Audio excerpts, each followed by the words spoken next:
Hey, what's up guys? Welcome to day 3 of the GTO Trainer.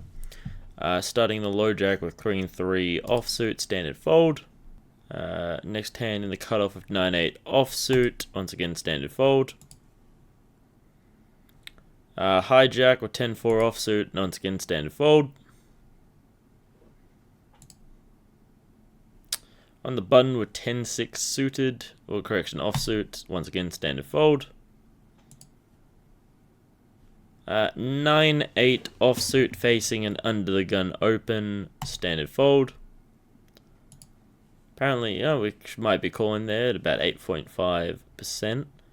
I can understand that. Does play, definitely would have preferred it to be suited, but does play pretty well against that top of range for under the gun. It's probably your best chance of winning against them with your more suited connectors. You would much rather than your, offsuit connectors, but facing an under the gun open, the low jack with jack 9 offsuit, standard fold. Facing a low jack open with ace jack suited, I would consider this a 3-bet.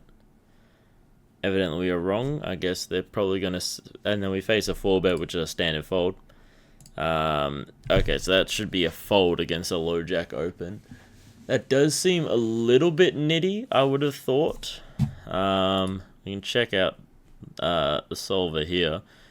So the solver's pretty much saying we're just going ace queen up. Ace jack suited, ace 10 suited in there.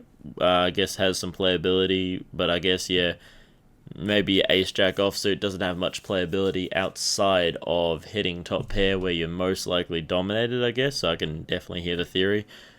Very similar to, I can't remember the exact hand, but we played a similar spot in part 2, where, once again, 3-betted a hand, which most likely we shouldn't have 3-bet, which I'm guessing the theory behind it is that you're just most likely going to get kicked out, out-kicked in a lot of situations, and just end up losing a big pot with a hand that you should have folded pre-flop, and then just gets you into more trouble than it's worth, I guess. So that makes sense to me. Next hand on the button with queens, standard open. We actually have the info thing here. Standard open, get 3-bet by the small blind. See, so my idea here is if we 4-bet, we are, especially against the small blind's going to have a very, very strong range when they 3-bet us, especially to this sizing as well. What's that? Just under a 6x sizing. Actually, no, more about about a 5x-ish sizing. It's going to be extremely strong range because they have to consider that they're going to be acting first post-flop. So there's very little incentive for them to widen their range at all. So they're going to have a very, very tight range when they 3-bet. Even though they are 3-betting on the button open, which, it's the widest open that you could possibly have. But still very, very strong and tight range. So I'm going to elect to call here, thinking that a 4-bet's just going to be isolating too much of their strong hands. Ace, deuce, rainbow board. I'm assuming, it said that we did the wrong play there. I'm assuming he's going to tell us that we should 4-bet there. Definitely not a fold, I would have thought. Now facing about 1/3 sizing. What hands could they possibly have that doesn't connect with this? Would be kings that we're losing to. Jacks probably wouldn't be 3-betting there. I reckon jacks would call a decent percent of the time, potentially. Jacks might be 3-betting, actually. 10s might be 3-betting. It's pretty much jacks, 10s that we're ahead of. All their ace-X's obviously got us dead to rights. Some of their bluffs, maybe some king-queen suited. King-jack suited's probably a little bit too loose as well, so it's pretty much just king-queen suited is the only thing that we're beating here, so I reckon this is just a snap fold. It doesn't have a a solution for it, similar to the ace-jack hand, but I'm assuming, yeah, we should just, okay, so it's a raise at 100% frequency. So yeah, we'll try playing the hand from here. So it's saying that we should be raising 100% of the time, but then they've just shoved there. So, and then that's just a fold. There's no way that that's a call. What? Huh? Why would we... Okay, well, I just don't understand the call there either. Because when they've shoved from the small blind, when you 4-bet and they 5-bet shove from the small blind, queens is a pretty standard fold, I would have thought. If we have a look up here, apparently. So what you're saying we should call with jacks as well? Because here, if we bring this... Oh, no, that's not what I wanted to do. If we extend this, okay, and we're looking at... So there's us on the button. Okay, this is their range.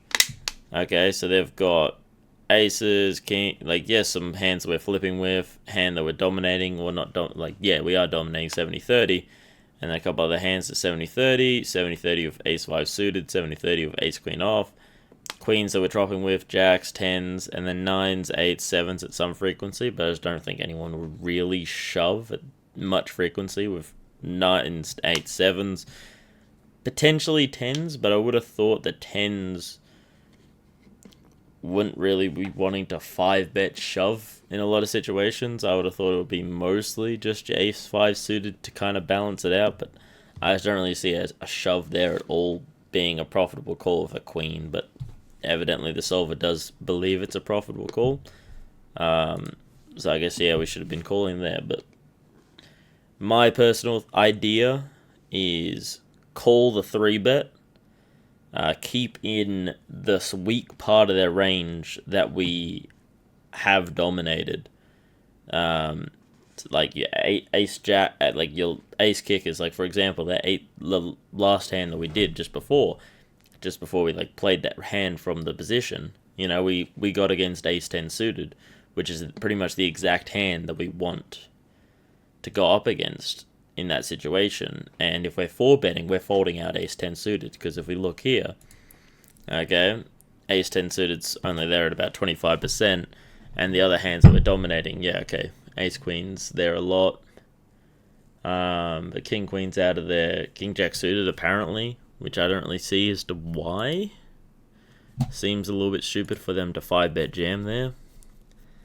Like, I guess you can say that they're trying to balance their 5-bet bluff range, or like their 5-bet jam range, by adding in some of those bluffs, but do you really think that anyone's going to really be considering that?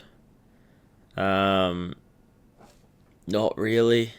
I just don't really see that personally, and I just don't think that 4-betting there with queens on the button against a very, very strong range, which the small blind will have if they're going to 3-bet you, is a good idea, essentially, because they still have the big blind to act behind, and they've got to act first post-flop, and they know that, and they're going to obviously tighten up the range. Yes, even though we know that we are heads up, but I don't know, I just don't really see it. So we'll move on to the next hand. Under the gun +2 with king 10 offsuit, standard fold. So there's our 10 hands, ended up with 12 moves, GTO score of 69%, with 2 blunders and 1 wrong move. I believe the 1 wrong move was the ace-jack suited, with the ace-jack offsuit hand, and then our 2 blunders were the queen's hands of not 4-betting, and then not calling the 5-bet jam.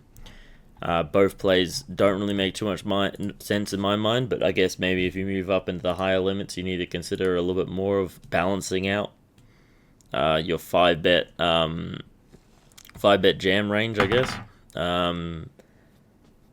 But I just don't really see that in my mind. But maybe at the higher stakes, when people more consider that, there's a little bit more to it. But definitely at lower stakes, no one's really going to be bluffing with a 5-bet jam in any situation, and queens at the most are going to be flipping, and if you really want to be flipping for 100 big blinds, by all means go for it, but I reckon you should more focus on, you know, post-flop, getting to showdown where you can realize a lot more of your edge rather than just kind of being at the mercy of variance, which is what flipping is essentially. And then if you want to really be at the mercy of variance, why don't you go play tournaments, because that's what that is. Whereas cash games, you more so want to really be getting to showdown, so you can utilize your edge a lot more. So not personally, I disagree with GTO, but GTO is GTO. And the only really thing that I can think of is that you're just trying to balance out your 5-bet jams there if we're calling with queens, thinking that they could be bluffing. But are they bluffing enough for that to be a profitable call? I don't know, and I don't really know how it's generated 38 EV in the long run, because I just don't think they're going to be bluffing enough for queens to be a profitable call, unless all of that EV is coming from winning flips against ace-king. So there's my thoughts. Obviously bad score, but I think personally the score is not a good reflection on the situation. So anyways, have a good one, guys. Take care and play well.